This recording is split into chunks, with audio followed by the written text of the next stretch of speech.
Madame, mademoiselle, monsieur, bonjour, je suis très heureux de vous retrouver à notre émission La pensée et les hommes de ce matin. Alors aujourd'hui, nous allons évoquer les questions relatives à la laïcité et à l'islam. Les laïcs, comment voient-ils les musulmans? Quelle est l'opinion des musulmans à l'égard de la laïcité? Est-ce que laïcité et Coran sont tout à fait irréconciliables? Ce sont les questions que nous allons poser et les réponses que nous allons essayer d'apporter après notre générique.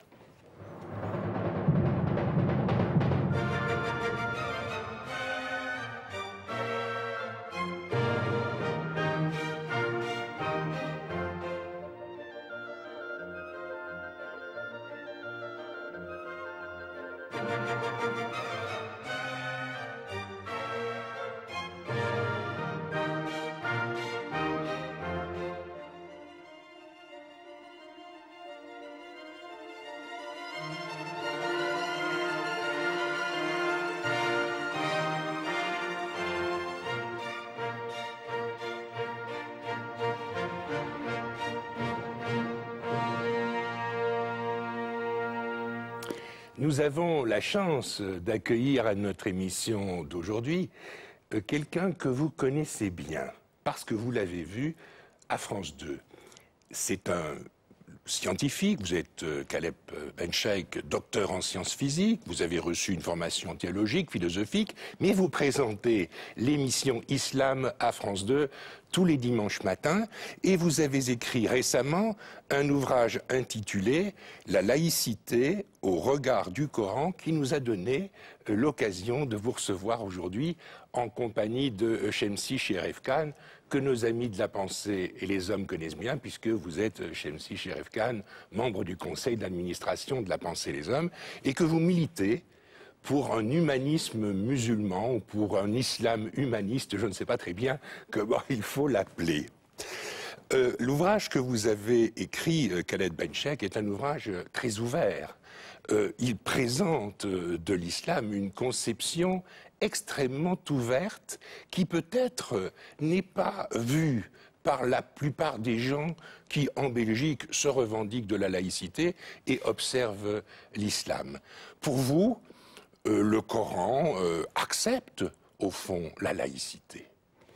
En réalité, le Coran est d'une neutralité simple par rapport à ces questions. Il n'en parle pas, il ne se prononce pas. Le fait de ne pas en parler n'implique pas nécessairement une collusion entre les questions temporelles et les questions spirituelles. De toute façon, la révélation de Dieu, pour ceux qui croient que Dieu leur parle à travers les prophètes, qui eux-mêmes reçoivent cette révélation via l'ange transmetteur, eh ben, n'est pas un recueil ni scientifique, ni un code juridique. Simplement, il doit y avoir un discours édifiant, moralisateur, peut-être quelques passages prescriptifs dont il faut comprendre qu'ils s'articulent dans l'histoire et qui peuvent être perçus comme une jurisprudence à un moment donné d'une communauté elle-même en mutation. Et c'est pour ça que s'il y a tel ou tel silence du Coran par rapport à telle ou telle question, c'est dans l'ordre naturel des choses. S'il y a telle ou telle injonction, il faudrait savoir la relativiser à son contexte. Oui, mais les musulmans doivent croire. On dit d'ailleurs que l'islam est essentiellement la religion de la foi, alors que le judaïsme serait la religion de l'espérance et le christianisme la religion de la charité. Pour être musulman, il faut croire. On ne peut pas concevoir en islam que l'on se revendique de l'islam tout en ne croyant pas en Dieu. Alors, vous avez si bien dit qu'on dit que l'islam est essentiellement celui de la foi. Enfin, en réalité, quand on est croyant monothéiste, essentiellement, on a la foi. Je n'ai jamais dit qu'il ne faut pas croire en Dieu, sinon on n'est pas ipso facto musulman.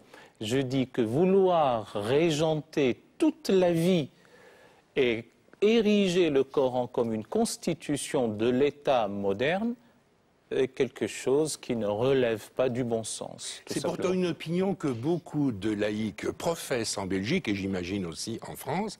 Ils croient, ils voient les musulmans comme obéissant au Coran et le Coran comme définissant l'état de droit ou comme définissant la loi. Il y a un lien étroit entre charia et religion, qui choque beaucoup les laïcs qui croient évidemment à la séparation totale de l'Église et de l'État. Il y a beaucoup de choses à dire là-dessus. Charia, mot qui ne veut rien dire d'autre que loi, a été élaboré sur plusieurs décennies, pour ne pas dire 2 ou 3 siècles. Et à ce moment-là, les musulmans étaient musulmans, ils ont commencé à gouverner des cités, il y a eu des dynasties, la dynastie omeyyade n'a jamais prétendu gouverner au nom d'une quelconque charia que ce soit, et donc je ne vois pas pourquoi au début d'un nouveau millénaire, le 3e en l'occurrence, on reviendrait dans une régression tragique à ce qui ne s'est pas passé déjà au niveau de la fin du 7e, 8e siècle. Ceci d'une part. D'autre part, vous dites, à juste raison, que beaucoup de laïcs ne perçoivent pas les choses ainsi. Parce qu'on ne les y a pas aidés à les percevoir. D'abord, le comportement de certains musulmans qui tiennent mordicus à brandir la révélation de Dieu comme, encore une fois, dirigiste et la constitution de tout. Et ces mêmes laïcs, d'un autre côté, n'ont peut-être pas eu l'occasion, l'opportunité, la curiosité d'aller pénétrer les choses pour comprendre, encore une fois, à l'instar de la Torah ou de l'Évangile, le Coran est certes un discours révélé, édifiant, qui exhorte, mais il faudrait l'aborder avec métaphore, avec symbolisme, avec parabole, avec anagogie, un terme technique qui veut dire une interprétation des passages, et ne pas le restreindre exclusivement aux passages prescriptifs, principiels, paradigmatiques ou normatifs. D'ailleurs, ces passages-là ne sont que de l'ordre du 1/30e de l'ensemble du corpus coranique. Les 29 autres 30e sont dans un autre ordre. Il y a des récits sur les prophètes, il y a ce qu'on pourrait appeler des mythes fondateurs, je mettrai le mot mythe entre guillemets, etc. Même s'il devait y avoir uniquement 1 ou 2 versets et qui auraient posé problème, ben, il incombe aux théologiens, aux penseurs, aux intellectuels, à ceux qui s'intéressent à ces questions-là, de leur donner une compréhension, une vision, une interprétation qui aille de pair avec la séparation des pouvoirs temporels et spirituels. Mais ce 30e dont parle Gaët Bencheikh, Shemsi Sherif Khan, il se fait entendre, il fait parler de lui, ce 30e. Même si les prescriptions ne sont pas très nombreuses, on les connaît, on les répète. Et elles sont parfois associées ou assujetties avec des condamnations très radicales, très vigoureuses. Mais c'est la confusion que j'ai toujours dénoncée entre le Coran et le droit musulman en tant que tel. Le droit musulman, pour l'essentiel, est une construction humaine. Le Coran, comme vient de dire Gaët Bencheikh, pour moi est une somme de prescrits d'ordre éthique et d'élévation spirituelle pour l'essentiel, même s'il y a quelques prescrits qui ont pu donner lieu à un début de droit musulman, mais dont l'essentiel est une construction. C'est quand même la parole de Dieu à travers l'action du prophète. C'est Dieu qui parle. Pour le croyant, le Coran est effectivement la parole de Dieu, encore que je pense qu'il faille mettre ces mots entre guillemets. Parce que expliquez-nous un petit peu les guillemets là. Oui, parce que la parole de Dieu, mais en même temps, c'est une transmission par l'intermédiaire d'un homme, fût-il prophète, messager, et lui-même transmet oralement à d'autres, et plus tard on écrit tout ça donc mais par écrit, et il faudra attendre, si je ne me trompe, une vingtaine d'années avant de connaître la version du Coran qui se trouve maintenant entre nos mains. Il n'y a qu'un Coran, mais il a mis quand même 20 ans après la mort du prophète à voir le jour sous la forme écrite sous laquelle nous le connaissons. Donc tout cela déjà ouvre la voie à des discussions, des interprétations nombreuses. Et d'ailleurs, je pense que le musulman est encouragé à faire l'effort de réflexion, d'ijtihad, d'exégèse, tout ce qu'on veut, pour bien comprendre le message qui est derrière. Mais le message essentiellement, je le répète, reste un message de l'ordre de l'éthique. Hein, Ihsan, le bel agir, comme traduit Jacques Berg, c'est un mot que le Coran utilise beaucoup plus souvent que le mot charia, qui, à ma connaissance, n'est cité qu'une seule fois dans le Coran. Et encore, ce n'est pas au sens de droit musulman que le mot prendrait par la suite. Donc j'insiste beaucoup là-dessus, et d'ailleurs Caleb vient de le dire, le Coran n'est pas une constitution comme on essaye de nous le faire croire, et le Coran n'est pas le droit musulman. Le droit musulman est une construction humaine qui s'inspire de la religion, bien sûr. Les théologiens, jurisconsultes se sont inspirés évidemment du message coranique, de l'exemple du prophète, ainsi de suite. Donc ils n'ont pas inventé. N'empêche que ce qu'on appelle le droit musulman, j'insiste là-dessus, est une construction humaine. Et là, il faudrait lire et peut-être relire l'ouvrage remarquable de Leila Babès qui parle de loi d'Allah, loi des hommes. Il y a une loi d'Allah, quelle est-elle? C'est dans le Coran, mais au sens éthique et spirituel du terme. Et puis à partir de là, il a fallu effectivement créer un droit musulman, parce que l'islam, au contraire du christianisme qui a pu bénéficier du droit romain, de l'organisation administrative des territoires de l'Empire romain, ainsi de suite, l'islam a dû créer sa propre organisation et sa propre jurisprudence. Et pour cela, forcément et logiquement, s'est inspiré, enfin les théologiens jurisconsultes se sont inspirés évidemment du Coran principalement, mais aussi de l'exemple du prophète tel qu'il a pu être transmis aussi souvent par voie orale, les hadiths, ainsi de suite. Mais on est dans la construction humaine. Donc on peut discuter de l'historicité des choses, de leur authenticité. Le Coran, il est là comme il est. On peut essayer de l'interpréter. Si on n'est pas croyant, on peut dire c'est une invention. Si on est croyant, on doit le prendre tel quel, mais essayer de le comprendre, de l'interpréter. Mais, comme on vient de dire, la part du droit musulman dans le Coran est minime. Le droit musulman est une construction humaine. Et vous parlez de bel agir. Quel est le contenu de ce bel agir? Je me place encore au niveau lambda de l'homme occidental qui se dit, tiens, l'une des prescriptions du bel agir dans l'islam, exprimée par le Coran, c'est par exemple le fait que les jeunes filles et les femmes doivent porter un voile. Est-ce que le port du voile ou du fichu fait partie de la définition du contenu du bel agir? Khaled Bencheikh. Je ne suis pas sûr qu'il faille inclure dans le bel agir le fait que des jeunes filles ou les femmes doivent se voiler. La question n'est pas là. On peut gloser à l'infini, et nous avons connu en France tout le débat effervescent, toute la frénésie autour de ces questions, alors qu'en réalité ce n'est pas une nouveauté islamique. On l'a chez les Assyriens. Le fondateur de la dynastie assyrienne, Teglat-Phalazar Ier, entre 1115 et 1077 avant Jésus-Christ, a voulu voiler ce qu'on appelle la hiérodule étant la prostituée sacrée dans le temple pour la distinguer de la prostituée tout court. Et puis cette pratique est répandue au-delà du Taurus en Asie mineure. On la retrouve dans le judaïsme antique, toutes les discussions au sein du Talmud la reprennent.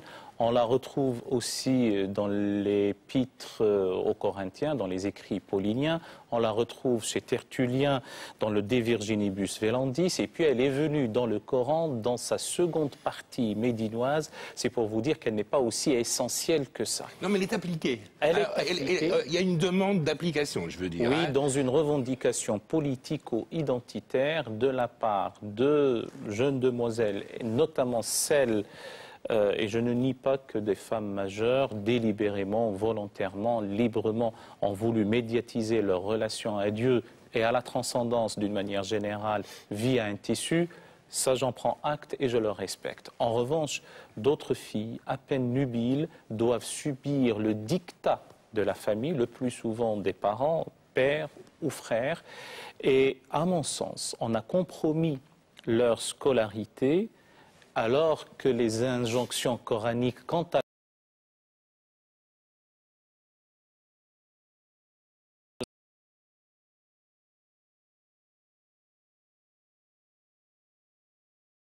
donc, pour ma part, fût-je née femme tout en étant musulmane, je n'eusse point été voilée parce que ce n'est pas ça l'important. L'important, encore une fois, de nos jours, c'est la connaissance, le comportement. Ce fameux bel agir dont parle Shamsi chez Lifran, reprenant la parole heureuse de Jacques Berck, c'est le fait d'aimer son prochain et son lointain. C'est le fait d'être au secours de l'homme en détresse. C'est le fait d'être au secours de la veuve indigente. C'est le fait d'être un élément d'une société solidaire, fraternelle et égalitaire.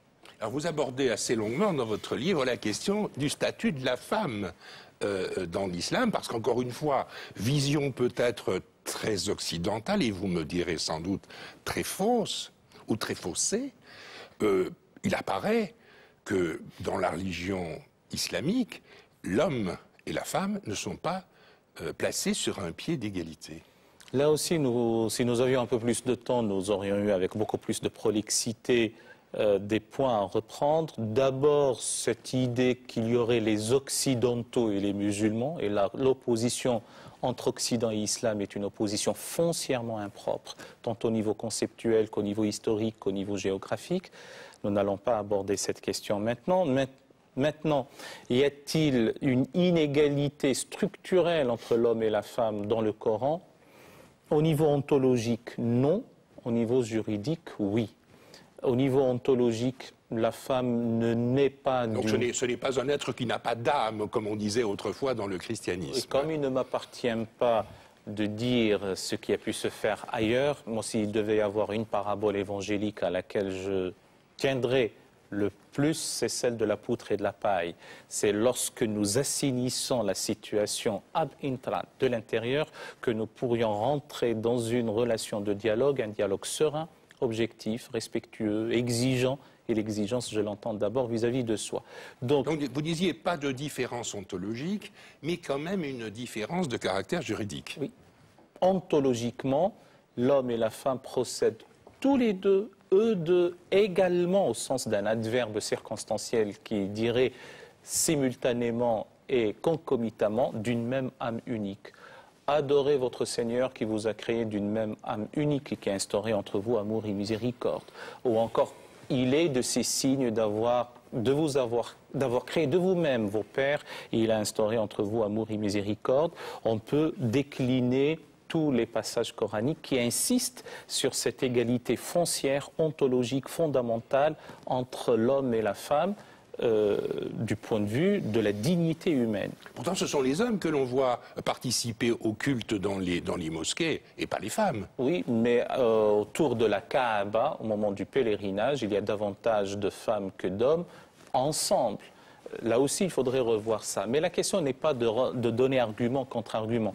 Vous m'avez interpellé à juste raison sur cette différence de statut juridique. Ce qui fut à un moment donné de l'histoire un progrès spectaculaire, par fixisme, par régression, est devenu de nos jours une situation anormale, inacceptable. Notamment en ce qui concerne l'héritage ou le témoignage, ou cette histoire du voile que nous avons abordée maintenant, voire la polygamie. Mais la polygamie n'est pas un droit, comme on pourrait le croire. Elle est assujettie à des conditions drastiques et draconiennes dans le cadre exclusif de la prise en charge des veuves et des orphelines.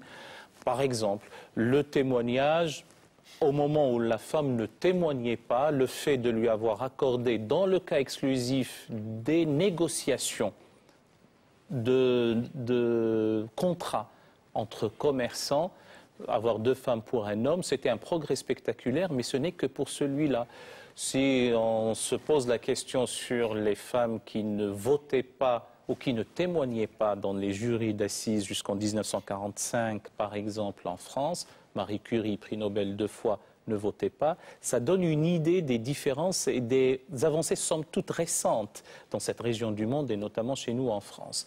Donc, rattrapons cela, laissons place au droit positif qui établit effectivement l'égalité, cette fois-ci juridique, entre l'homme et la femme, et ça sera conforme à l'esprit même du Coran, parce qu'il faudrait avoir cette lecture qu'on appelle une lecture vectrice ou vectorielle, ou en tout cas vers un but qui est celui de promouvoir la dignité humaine, aussi bien dans sa composante féminine que dans sa composante masculine. Donc si j'emploie l'expression islam humaniste ou humanisme musulman, vous n'êtes pas du tout choqué.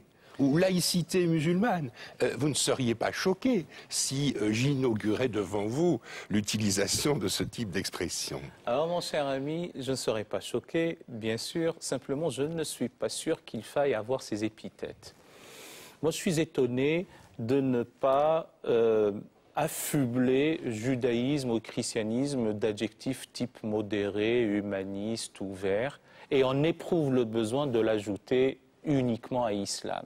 Non, c'est une tradition religieuse comme une autre. Certains de ces adeptes posent problème, il faudrait laisser place. Vous parlez des intégristes quand vous dites pose problème? Ah mais oui, enfin les intégristes ou les radicaux, les extrémistes, ou surtout ceux qui se sont autoproclamés seuls procurateurs de Dieu, défenseurs exclusifs de ses droits, alors qu'ils ne cessent de tout bafouer, alors qu'ils sont en train de perpétrer les atrocités les plus inacceptables, atroces au nom de Dieu, et nous devons, qui que nous soyons, dénoncer, fustiger, récuser, condamner avec force ces dérives meurtrières. Et qui dit dénoncer, dit annoncer. Annoncer qu'aucune cause, si noble soit-elle, n'implique le massacre des innocents. Et on ne peut pas pervertir, trahir, distordre la révélation de Dieu, qui avant tout est une révélation d'amour, de bonté, de miséricorde et de bel agir, et ne pas instrumentaliser, idéologiser, domestiquer, manipuler la tradition religieuse pour d'autres fins que spirituelles. Ça, nous le dirons, il faudrait que les hiérarques religieux, les dignitaires, les imams, les cheikhs, les jurisconsultes, les théologiens le disent. Ils ne le font peut-être pas suffisamment tôt et ils ont tort.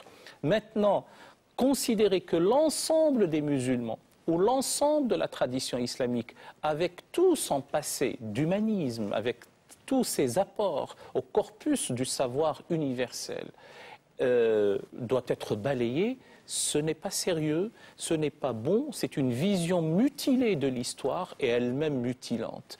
Donc, je pense que personne ne balaie Averroès, Avicenne, enfin les grands penseurs d'origine musulmane du monde médiéval, par exemple.